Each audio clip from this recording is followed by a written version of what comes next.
안녕하세요. 닥터 네이버 지식인 상담원이자 한방재활학과 전문의 최우성입니다. 오늘은 어머님의 증상 때문에 문의를 주신 분이에요. 저희 어머님께서 며칠 전에 병원에 다녀오셨는데 척추 불리증이라는 병명을 갖고 오셨습니다. 근데 수술을 권하셨대요. 하지만 허리 수술은 쉽게 하는 게 아니라는 소리를 들어서 알아본 결과 추나요법 또한 허리에 좋다는 얘기를 들어서 어머님 같은 척추 불리증 또한 치료가 가능한가요? 라는 말씀을 주셨습니다.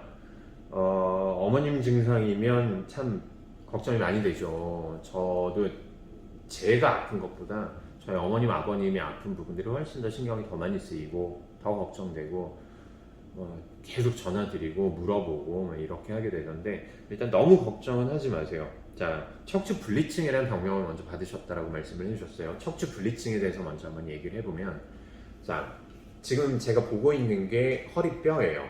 허리뼈는 일반적으로 척추뼈가 이렇게 5개가 있고, 그 다음에 뒤쪽에 연결해주는 이 뼈들이 있거든요. 그리고 신경이 쭉 지나가게 되는데, 이 연결해주는 뼈에서 똑하고 부러진 부분들을 척추 불리증이라고 얘기를 해요.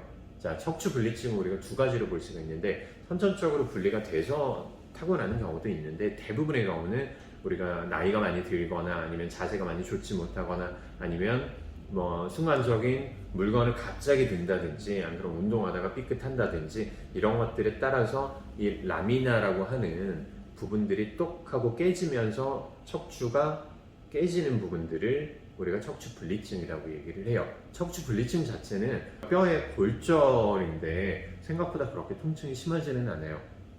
대부분의 경우는 환자분들의 증상들을 봤을 때 그냥 허리 쪽에서 약간 뚝 했어요. 그 다음에 허리가 약간 뻐근해서 증상들은 크게 없어서 그냥 방치를 하다가 병원에 왔습니다 라고 말씀을 해주시는 부분들이 대부분이고, 척추 불리증에서 왜 문제가 되냐면, 척추는 우리가 붕붕 떠있는 그런 구조물들이 아니거든요. 척추는 그 주변에 여러 가지 힘줄, 인대, 그리고 근육들이 딱 하고 잡아줘야만 이 부분들이 서로 움직이지 않고 잘 고정이 되어 있을 수 있어요. 자, 척추 뒤에는 이 구조물들이 있어서 위에 뼈와 아래 뼈가 서로 맞부딪힌 상태에서 관절을 이루고 있습니다. 이 관절이 척추 뒤에서 안정화를 담당을 하게 되는데, 이 관절을 잡아주는 부분들이 똑하고 부러졌으니까 어떻게 될까요? 위에 있는 척추를 잡아줄 만한 구조물들이 하나가 없어진 거예요. 그러면 어떻게 돼요? 앞으로 밀려나갈 확률이 높아지는 거예요. 그래서 얘를 척추가 앞으로 밀려나간다고 해서 전방 전이증이라고 얘기를 합니다. 척추 불리증의 문제는 척추 전방 전이증으로 갈 확률이 높아진다는 거예요. 자, 그럼 여기서 전방 전이증은 또 뭐가 문제가 되느냐? 뼈가 위치를 이탈하게 되면 그 자체로서 통증을 유발하는 게 아니에요.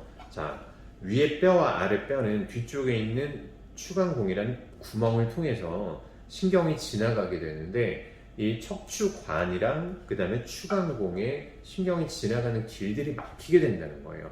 연탄구멍을 생각을 해보시면 편한데, 위에 연탄과 아래 연탄이 구멍이 딱 맞아야만 이 숨구멍이 잘 통할 수가 있을 텐데, 이 부분들이 하나가 앞으로 밀려나가면 어떻게 될까요? 안에 있는 신경이 눌리게 되겠죠. 그러면 척추관 협착증이 일어날 확률이 훨씬 더 높아지는 거예요. 그리고 대부분 척추 불리증을 이렇게 가지고 계신 분들이 또 연배가 있으신 분들이 많기 때문에 근육으로 이 부분들을 커버하기에는 또 한계가 있거든요. 그리고 연배가 조금씩 더 들어가면서 근육이 약해지면서 운동량은 적어지면서 척추 불리증이 척추 전방 전이증으로 이행할 확률이 높아지게 되기 때문에 그 부분들이 문제가 됩니다. 그래서 아마 병원에서 수술을 권유하셨다라고 말씀을 하셨던 것 같아요. 일반적으로 척추 불리증의 수술이 간단한 수술이 아니에요. 제대로 치료를 하려면 안쪽에 핀을 받고 연결한 다음에 뼈를 이식하는 본 퓨전이라는 부분들까지 같이 들어가게 되거든요. 약간은 좀 큰 수술이라고 봐야 됩니다. 증상이 아직까지 크게 심하지 않다면 척추 불리증에서 그리고 척추 전방전이증에서 우리가 흔하게 나타나는 증상들은 다리 쪽으로 척추관 협착증의 증상들, 다리가 약해진다거나 다리 힘이 빠진다거나 아니면 심할 경우에는 대소변에 장애가 생긴다거나 이런 부분들이 있을 때는 수술을 생각해 볼 수 있어요. 이때도 해야 됩니다. 아니에요. 수술을 생각해 볼 수 있다라는 표현을 썼었죠. 치료를 했음에도 불구하고 다른 우리가 모든 방법들을 사용했는데 증상들이 개선이 없다면 그때 가서 치료를 하는 거예요.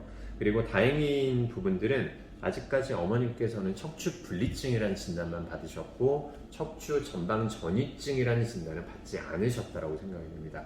그렇다면 얘가 밀려나가기 전인 거예요.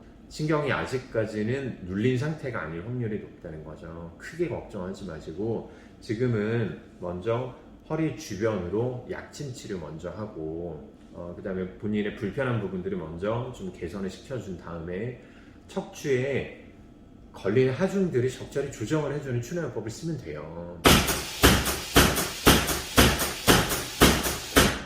지금 해당하는 아마 4, 5번 아니면 5번, 1번 쪽일 텐데 여기에 걸리는 부하들을 어머님이 아마 골반이 앞으로 쑥 나가 있거나 아니면 배가 좀 나와 있으시거나 이런 경우에 척추 분리증이 전방 전이증으로 갈 확률이 높거든요.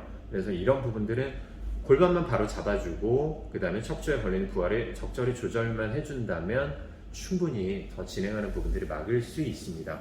여기다가 딱 한 가지만 더, 척추 주변의 근육들, 척추 기립근, 그리고 복근, 그리고 장요근 이 세 가지만 강화시켜 놓으면 앞으로 밀려나가는 부분들을 충분히 방어할 수 있기 때문에 너무 급하게 생각하지 마세요. 수술은 언제 한다?